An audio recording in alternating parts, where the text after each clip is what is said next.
નથી જ્ઞાન બધાય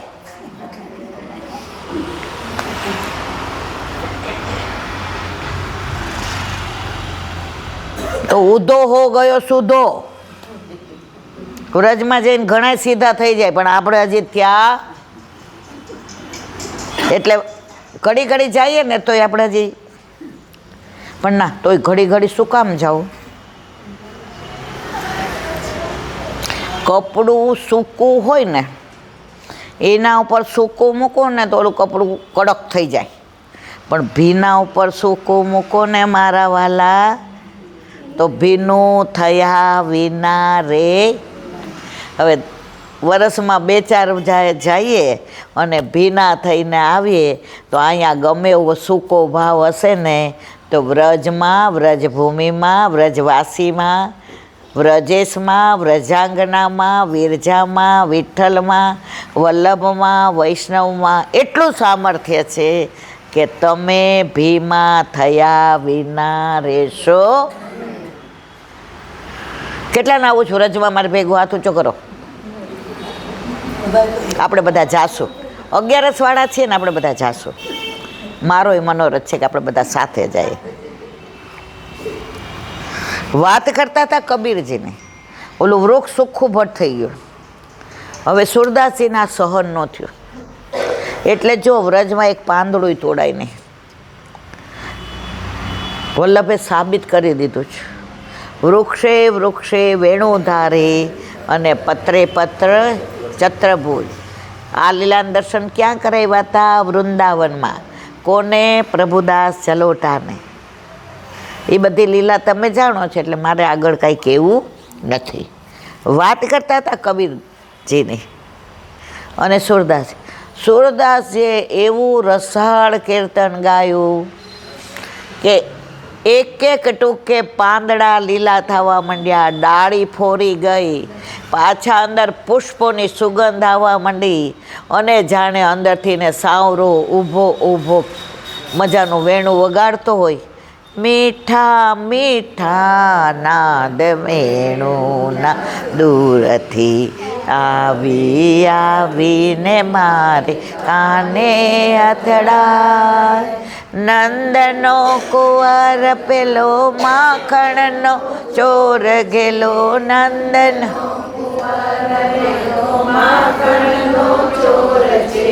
વેણું સુણીને ગોપી વનમાં જાય.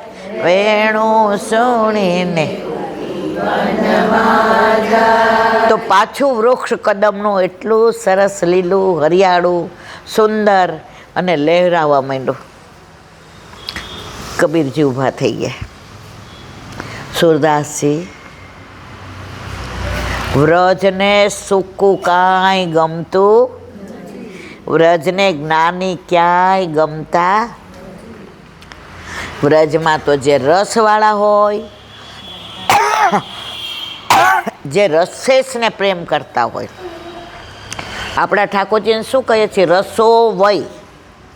જે રસાળને પ્રેમ કરતા હોય એનું કામ છે, અમારું કામ અહીંયા નથી. ત્યારે કબીરજીએ કહ્યું, જો તમે વ્રજ છોડ્યું હોત તો આ બધી વનરાય તમારી પાછળ આવત. સારું કર્યું તમે મને બોલાવ્યો, તમારા દર્શન થયા, યમુનાજીનું પાન કર્યું, યમુનાજી તરંગ જોયા, ગિરિરાજની કંદરા જોઈ, દંડવત કર્યા અને વ્રજની રજમાં લોટ્યો. અમારો અધિકાર આટલો જ હતો, આનાથી વધુ નહોતો. આપણે વ્રજને ઓળખતા નથી ને એટલે આપણને ત્યાં ગંદકી દેખાય. તમે જો ઘણા, હું ઘણી વાર ગઈ હોઉં તો આજુબાજુ નાના હોય ને ઉતરા હોય એટલે પછી પૂછે, ઈલાનથી અહીં ઉતરા છે નહીં રેમાં? પછી મળવા તો આમ લાઈન લાગે. એમાં 2-4 એવા હોય. ઈલાંટી તમે વ્રજની વાતો કરો છો ને, એવું વ્રજ ક્યાંક દેખાય છે પણ બધો ગંદકી જ છે. મેં કીધું બેટા તું કદાચ પહેલી કે બીજી વાર આવ્યો હોઈશ ને, હજી અહીંયા ગંદકી છે ને ત્યાં સુધી બહાર ગંદકી દેખાશે.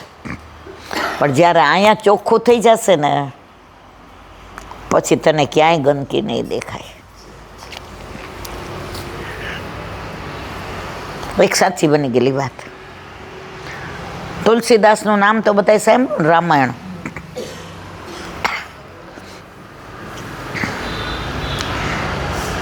તુલસીદાસજી જેવી ચોપાઈ ન ભૂતો ન ભવિષ્યત, એટલી સુંદર એમની ચોપાઈઓ.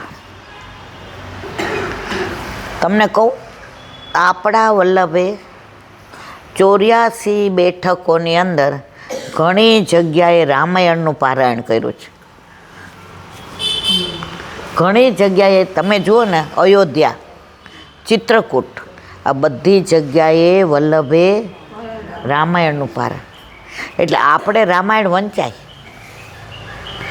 વલ્લભ અયોધ્યામાં આવ્યો ને તો બધા અયોધ્યાવાસીઓ શું કહેવા માંડ્યા, અહીંયા હું કામ આવ્યા, તમે તો બધા કૃષ્ણવાળા છો, અમને રામવાળામાં હું કામ આવ્યા. એટલે કુમાર વિશ્વાસને કોઈએ પૂછ્યું, રામ અને કૃષ્ણ વચ્ચેનો તફાવત બતાવો ને. એક વાક્યમાં જવાબ આપ્યો, રામ સપના હૈ, કૃષ્ણ અપના હૈ. રામ સપના હૈ, કૃષ્ણ અપના હૈ. 4 વર્ષના છોકરાને કૃષ્ણ પોતાનો લાગે, 14 વર્ષના નાના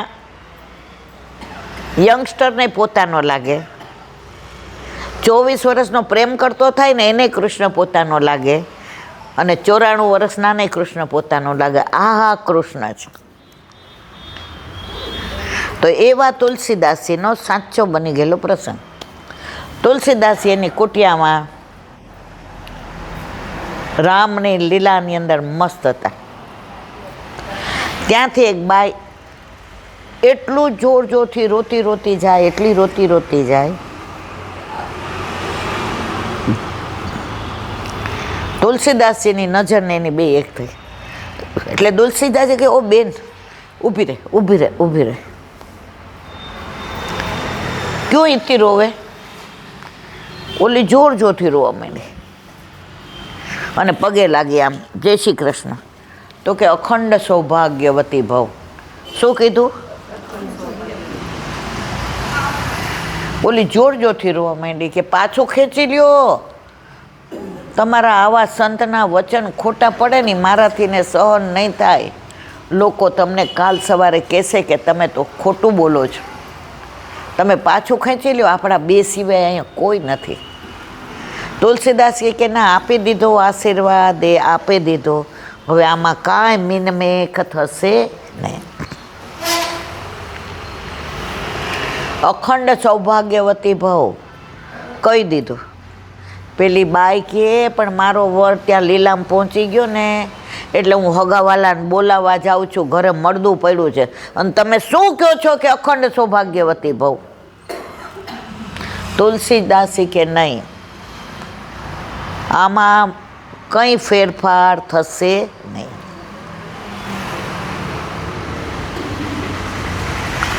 પેલી બાઈ કે તમે કયો એમ કરો. તો કે મળદું અહીંયા લઈ આવીશ.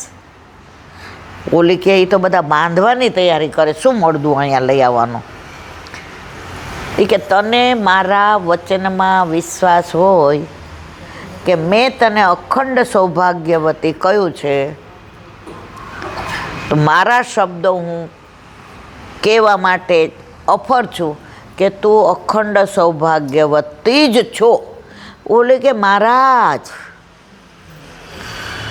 બાંધવાની તૈયારી કરે ને તમે હજી કહો છો કે તું અખંડ સૌભાગ્યવતી છો. લઈ આવો યાર. બધાને કીધું કે મળદું અહીં લઈ આવો. બધા કે એ તો ગાંડા છે, એને તો બીજી કાંઈ ખબર જ પડતી નથી. તો આખો દી રામની ચપાઈઓ લખે ને બધું, બધામાં વિશ્વાસ ન કરાય. તને કાંઈ વિચાર આવે છે? મળદું કેટલો વખત રખાય? અવગતે જીવને જવા દેવો છે? ખબર નથી પડતી. ઓલીને ખબર નહીં. તુલસીદાસજીની વાણીમાં, તુલસીદાસજીના સ્વરૂપમાં, તુલસીદાસજી બોલ્યા હતા એમાં એવો વિશ્વાસ આવી ગયો. બધાય કે પછી અમે નહીં આવીએ, કે કાંઈ નહીં, ન આવો તો એ કે તારી આ સંબંધ નહીં રાખીએ, એ કે કાંઈ વાંધો નહીં. મૂળદું લાવી અને તુલસીદાસજીની કુટિયા પાસે મૂકી દીધું. અને 24 કલાક તુલસીદાસજીએ કીર્તન, એ અને પેલી બાઈ, શ્રી રામ જય રામ જય જય રામ, શ્રી રામ જય રામ જય જય, 24 કલાક. પેલી બાઈ કે અરે રે હવે કોઈ સંબંધ રાખશે નહીં. પણ ખબર નહીં, મને આ મહારાજની વાણીમાં કંઈક એવું લાગે છે કે એમની વાણી સત્ય થશે એમાં કોઈ શંકાને સાર નથી. સવારે 24 કલાક પૂરા થયા, મળદું આળસ મરડીને ઊભું થઈને શ્રી રામ જય રામ જય જય, શ્રી રામ જય રામ જય, મળદું બોલવા માંડ્યું. આ કોઈ ખોટી વાતો નથી. સત્સંગમાં એટલું બધું સામર્થ્ય છે કીર્તનમાં કે જો તમને દ્રઢ વિશ્વાસ હોય, પણ આપણે બધા ડગી બહુ જઈએ છીએ મારા વાલા, હજી આમ થઈ જાય છે. એમાં કંઈ હું બાકાત નથી, હું ઈ જ છું. હું તો તમારાથી ગયેલી છું. એ તો આ વલ્લભ હાંચવે એટલે વાતો કરું, બાકી કાંઈ વાતમાં માલ નથી. કલકત્તાની બાજુમાં એક ગામ છે, એક દીકરીને ત્યાં પરણાવી. હવે એની સગાઈ કરીને રૂપનો અંબાર, ગુણ એવા, રૂપ એવું, દેખાવ એવો, વાળ એવા, બોલે તો ફૂર જરે, હાલે તો ધરતી ધ્રુજાવે. અને એનો વર એન્જિનિયર. પહેલાંના જમાનામાં છે ને, ફેર હોય ને તો રાજી થતા કે થોડોક છોકરો મોટો હોય ને તો મેચ્યોર્ડ હોય, એટલે આ છોકર મત કરશે ને તો ઓલો એને સમજાવી લેશે. અત્યારે તો જરાક વાંધો પડ્યો ને શું કે, મને એવું લાગે છે આપણે બે સાથે નહીં રહી શકીએ, સારી રીતે છૂટા પડીએ. પેલા છૂટા પડવાનું કોઈ સમજતા જ નહોતા. હવે આ દીકરીના ઘરે આઠે આમની સેવા, ને ઓલો છોકરો એન્જિનિયર, મીડિયમ ઇંગ્લિશમાં ભણેલો, એ એટલો જ સરસ. એટલે સગાઈ થઈ પછી એના બાપાએ એને રિપ્લાય પોસ્ટકાર્ડ લખ્યું. પેલા રિપ્લાય પોસ્ટકાર્ડ આવતું ખબર છે બધાને, ભાઈ આ તારીખ, આ વાર, આ તિથિ, આ દીકરી સાથે તારું નક્કી કરીને અમે મીઠી જીભ લઈ લીધી છે. હવે તું તારીખ કે એટલે તાર લગ્ન ન કે. અરે ઓલો કે હે અત્યારે આવું કર્યું હોય તો.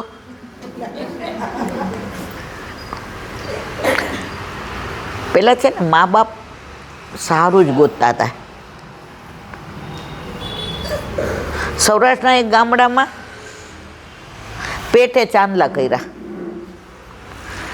કે દીકરો આવે તો મારે દીકરી આવે તો આપણા બેન નો કે. તો દીકરો આવ્યો ને આમ દીકરી આવી. દીકરી આ બે આંખે આંધળી અને દીકરો રૂપના અંબાર. હવે ઓલા લોકોએ સમાચાર કીધા આવું છે.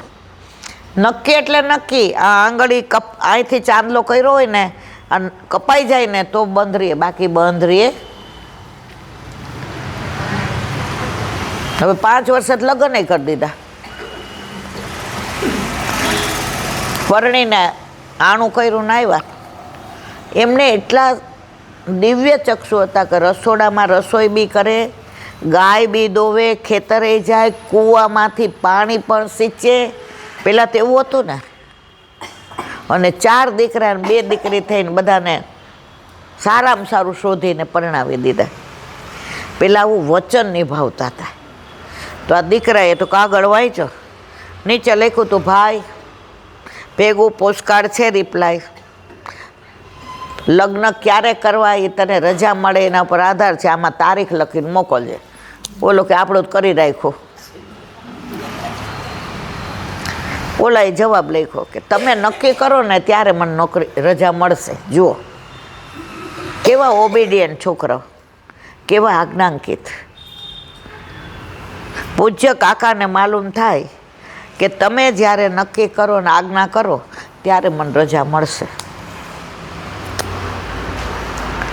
હવે આના ઘરે તો આઠેય એમની સેવા. ઓલાના ઘરે સંબંદર કે વ્યાપારી, ઓલા લોકો ખોટું બોલ્યા હતા. કોણ? સામેવાળા.